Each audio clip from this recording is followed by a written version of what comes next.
रहे थे, लोग झूम रहे थे और नरसी भगत अपनी पत्नी को लेकर के कीर्तन कर रहा था। वो पत्नी कीर्तन कर रहे थे। नरसी के भाइयों ने नरसी का बड़ा मजाक बनाया, नरसी की भाभियों ने नरसी जी का बड़ा मजाक बनाया। ओहो, कीर्तन कर रहा है, ये दे जाएंगे खाने के लिए। इतने बड़े खानदान से नाता जोड़ना तेरी नाक फट रही क्या? इतने बड़े परिवार से बेटी का नाता जोड़ लिया, बारात चढ़ करके आ रही है और उसके घर में कुछ भी नहीं है, कोई तैयारी नहीं है। हंस रहे थे लोग नरसी को देख करके, पूरा परिवार ठठाका मार करके हंस रहा था। किसी ने नरसी से पूछा, नरसी तेरे द्वारे पर बारात आ रही है और तेरी कोई तैयारी नहीं है। नरसी ने कहा, मेरी बेटी हो तो मैं तैयारी करूं, मेरी बेटी हो तो मैं तैयारी करूं। बेटी तो द्वारिका नाथ की है, सामरे सेठ की है, जिसकी है वो अपने आप तैयार करेगा, अपने आप व्यवस्था करेगा। और नरसी के परिवार ने घर में जाकर के देखा कि नरसी की बेटी का श्रृंगार वृंदावन से राधा रानी आकर के कर रही है। राधा रानी उसको सजा रही है, उसका श्रृंगार कर रही है।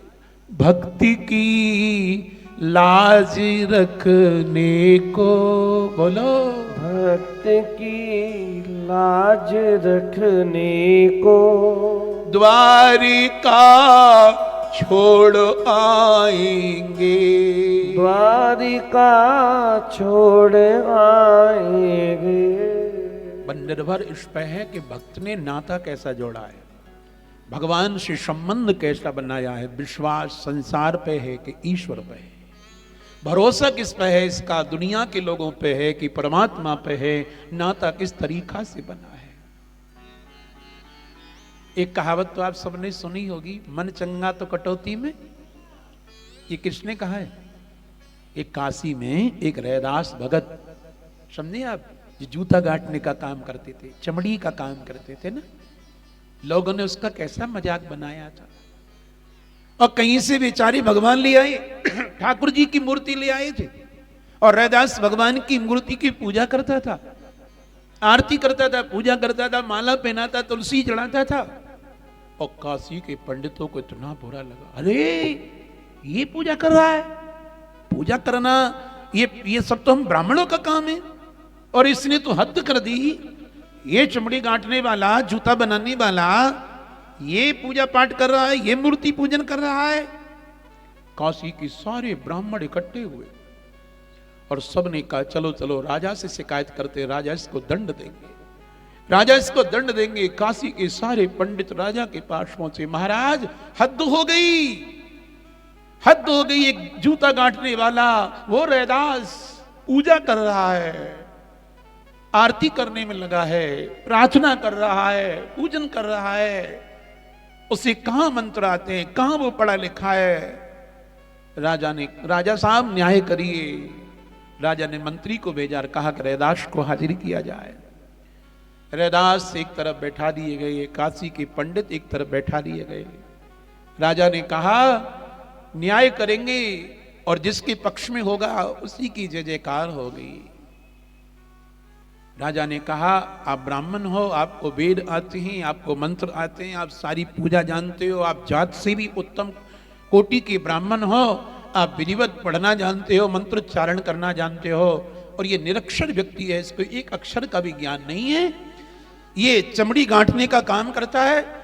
अब शर्त ये होगी, इसके पास जो मूर्ति है, इस मूर्ति को सामने एक टेबल पर रखा जाएगा। आपके मंत्रों में ताकत होगी, आपकी भजन में शक्ति होगी, तो ये मूर्ति उठ करके आपके पास में आ गई तो आपको सच्चा माना जाएगा। और ये मूर्ति इस रैदास के पास उठ करके अपने आप आ गई तो फिर रैदास को सच्चा माना जाएगा, इसको भक्त माना जाएगा। महाराज, ब्राह्मण लोग मंत्रोच्चारण करने लग गए। कोई गीता बांच रहा है, कोई भागवत बांच रहा है, कोई मंत्र पढ़ रहा है, कोई वेद मंत्रों का उच्चारण कर रहा है। लेकिन वो मंत्र बोल रहे थे पर उनके अंदर भाव ये तो था कि ये तो मूर्ति है, ये तो प्रतिमा है, ये मूर्ति है, हम तो मूर्ति को मंत्र सुना रहे हैं, प्रतिमा को मंत्र सुना रहे हैं। महाराज पूरे मंत्र बोल लिए, लेकिन मूर्ति टस से मस नहीं हुई, टस से मस नहीं हुई। अब राजा ने रैदास की ओर इशारा किया, रैदास अब आपका नंबर है। ब्राह्मण तो मूर्ति मानते थे, लेकिन रैदास तो अपना प्राण वल्लभ मानते थे, मूर्ति मानते ही नहीं थे। रैदास तो प्रतिमा मानते नहीं थे, रैदास तो अपना प्राणनाथ मानते थे, प्राणाधार मानते थे, साक्षात भगवान मानते थे। लिपट जाते थे, आलिंगन करते थे, मूर्ति को हृदय से लगा करके सो जाते थे, प्यार करते थे। राजा ने कहा, रैदास अब तुम्हारा नंबर है। रैदास हाथ जोड़ करके आंखें भर आई और रोते रोते भगवान से कहने लगा, हे प्रभु, हे प्रभु, एक नाम तुम्हारा वैकुंठ में नहीं बोला जाता, साकेत में नहीं बोला जाता, गोलोक में नहीं बोला जाता, नीचे किसी लोक में नहीं बोला जाता। भगवान एक तुम्हारा नाम इस मृत्यु लोक पे ही बोला जाता है, और वो नाम है पतित पावन। पतित पावन, क्या हम जैसे पतितों को आप तार दोगे? क्या हम जैसे पतितों की आप रक्षा करोगे? क्या हम जैसे पतितों को आप स्वीकार कर लोगे? हे मेरे प्राण वल्लभ, हे मेरे प्राणधार, यदि मैंने आत्मा से आपको भजा हो तो आकर के मेरे गले लिपट जाइए। एक पन्नी लगा और मूर्ति उठी और रैदास के गले से चिपक गई, गले से चिपक गई। राजा ने कहा, देखो, इनको मूर्ति पूजने का, इनको पूजा करने का पूरा पूरा अधिकार है। हताश होकर के ब्राह्मण चले गए। संबंध बन गया भगवान से, नाता बन गया भगवान से। और जब नाता भगवान से बन जाता है, जब संबंध भगवान से जुड़ जाता है भाई, वह भाव काम करता है, भाव काम करता है। भावग्राही जनार्दन, भगवान भाव के भूखे होते हैं, भगवान भाव से प्रेम। एक गांव में एक बुढ़िया माता